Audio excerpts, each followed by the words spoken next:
I never believed in ghosts until that fateful night. I was always a skeptic, brushing off any ghost stories as mere superstitions. But that all changed when I encountered something beyond my wildest nightmares. It was a chilly October evening, the kind that sent shivers down your spine. The leaves had turned a deep shade of red and gold, and the wind howled through the barren trees. I was walking home from work, my mind preoccupied with the events of the day. I never noticed the dark clouds looming above, warning of the impending storm. As I turned the corner onto my street, a bolt of lightning illuminated the sky, followed by a deafening clap of thunder. I quickened my pace, eager to reach the safety of my warm and cozy apartment. But as I approached the old abandoned house at the end of the street, a strange sensation washed over me. It was as if someone, or something, was watching me. I brushed it off as my imagination running wild and continued walking. But as I passed by the house, I heard a faint whisper in my ear. I stopped in my tracks, my heart racing with fear. I turned around, but there was no one there. I tried to convince myself that it was just the wind, but deep down I knew it was something more. I picked up my pace and finally reached my apartment building. I breathed a sigh of relief as I entered the warmth of the lobby. But as I stepped into the elevator, I felt a cold chill run down my spine. The hairs on the back of my neck stood up, and I couldn't shake off the feeling that I was being followed. As I reached my floor and stepped out of the elevator, I heard a soft whisper once again. This time it sounded like my name. I turned around, but there was no one there. I quickly unlocked my door and stepped inside, locking it behind me. I tried to shake off the eerie feeling, but it lingered. I poured myself a glass of water and sat down on my couch, trying to calm my nerves. But then I heard a knock on my door. It was faint, almost as if it was coming from a great distance. I cautiously approached the door and looked through the peephole, but there was no one there. I was about to dismiss it as a prank when I heard the knock again, louder this time. I took a deep breath and opened the door, but there was no one in the hallway. I stepped out and looked around, but there was no sign of anyone. That's when I noticed the door to the stairwell was slightly ajar. My heart racing, I cautiously approached the door and pushed it open. The stairwell was dark and musty, and I could feel my heart pounding in my chest. I hesitantly took a step inside, and that's when I saw her.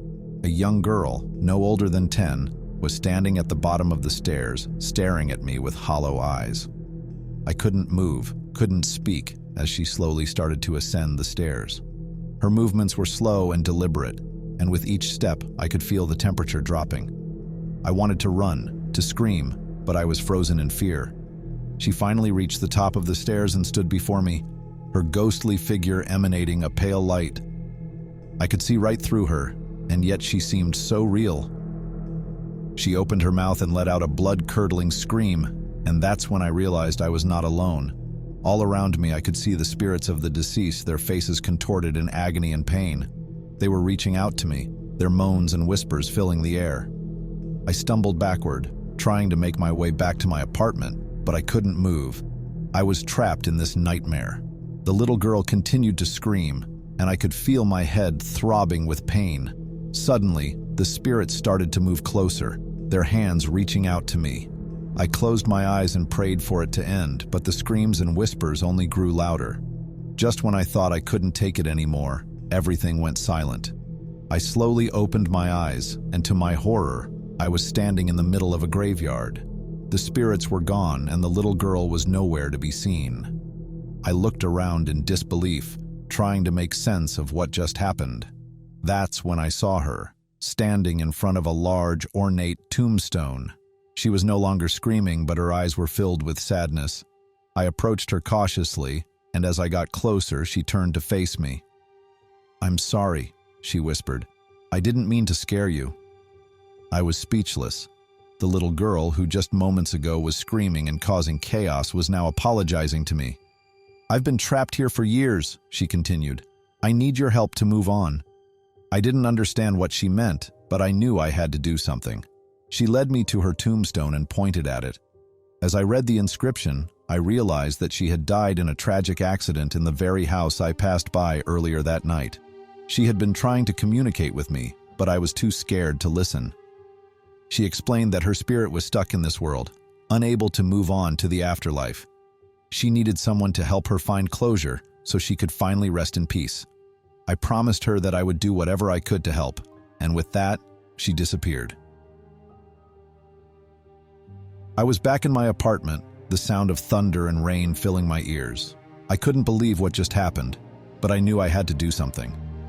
The next day, I went to the old abandoned house and did some research. I found out that the little girl's name was Lily, and she had been living in that house with her family when the accident happened. Her parents and siblings all died on that fateful night, but her body was never found. With the help of a medium, I was able to communicate with Lily's spirit and help her find closure. She was finally able to move on, and the spirits that haunted me that night were also at peace. From that day on, I no longer doubted the existence of ghosts. I learned that sometimes the things we fear the most are the ones that need our help the most. And although it was a terrifying experience, I am grateful for the encounter because it taught me to have an open mind and to listen to the spirits around us.